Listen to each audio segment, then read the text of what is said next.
कुल के विपरीत, हमारे वंश के विपरीत शिक्षा प्राप्त कर रहा है, तो शिक्षा की व्यवस्था तो नहीं बदल दी गई। जो ये हमारे शिक्षक हैं, जो हम शिक्षा का पाठ्यक्रम दिए हुए हैं, क्या ये पाठ्यक्रम तो नहीं बदल दिए?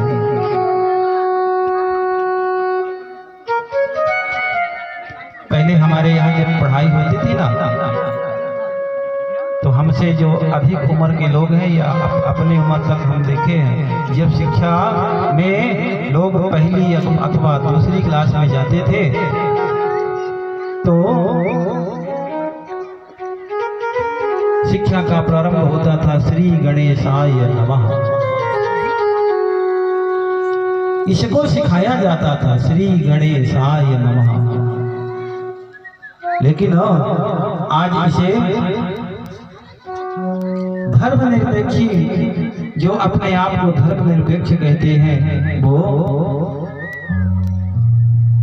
लोगों को नास्तिक बनाने का प्रयास कर रहे हैं। इंग्लिश मीडियम में आपको पश्चिमी संस्कारों की शिक्षा देने की छूट है, लेकिन हिंदी मीडियम में हम श्री गणेशाय नहीं सिखा सकते। ये हमारी शिक्षा क्या है?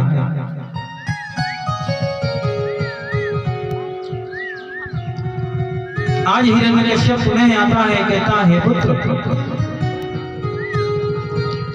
उस बार तो तुमने गलती किया था, लेकिन अब मैं पुनः तुम्हारे पास आया हूं। अब जो भी तुमने अच्छी शिक्षा ग्रहण की है, एक आध लाइन पुनः सुनाओ।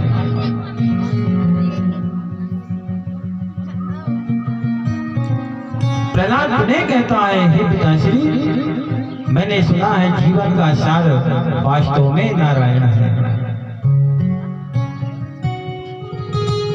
नारायण के अतिरिक्त इस संसार में कुछ भी सार नहीं।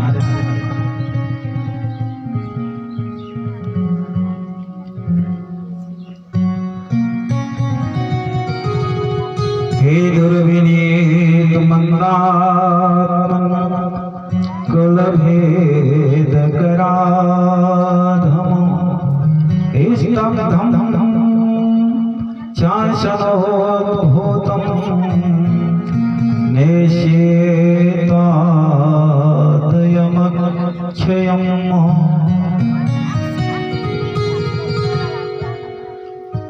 गोद में बैठा करके प्रहलाद को हिरण्यकश्यप बड़े प्रेम से पूछ रहे हैं, और जैसे ही वह पुनः नारायण का नाम लेता है, उसको गोद से उठा करके फेंक देते हैं और कहते हैं, अरे द्रोही, कुलद्रोही, ये ऐसे नहीं मानेगा।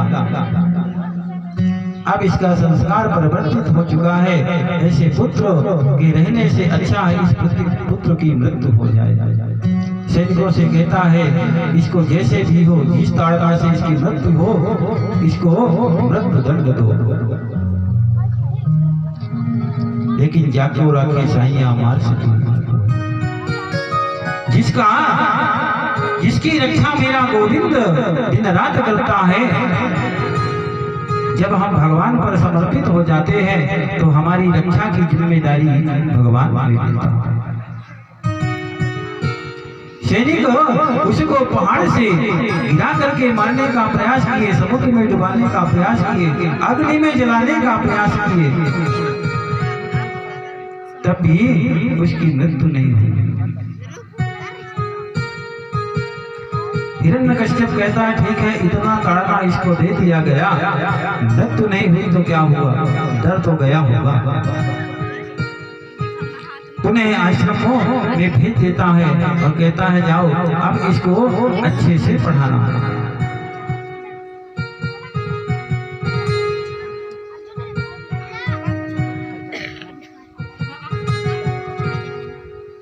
आज प्रहलाद पुनः आता है और भगवान नाम का संकीर्तन करता है।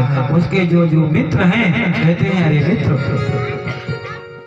ये जो भजन है ना, इसको तुम अपने वृद्धावस्था में कर लेना। अरे तुम्हारे पिता बहुत नाराज होते हैं, तुम हमारे मित्र हो। जब तुम्हारे पिता तुमको दुष्ट दंड देते हैं तो हमें कष्ट होता है, तुम हमारे मित्र हो, इसलिए हे मित्र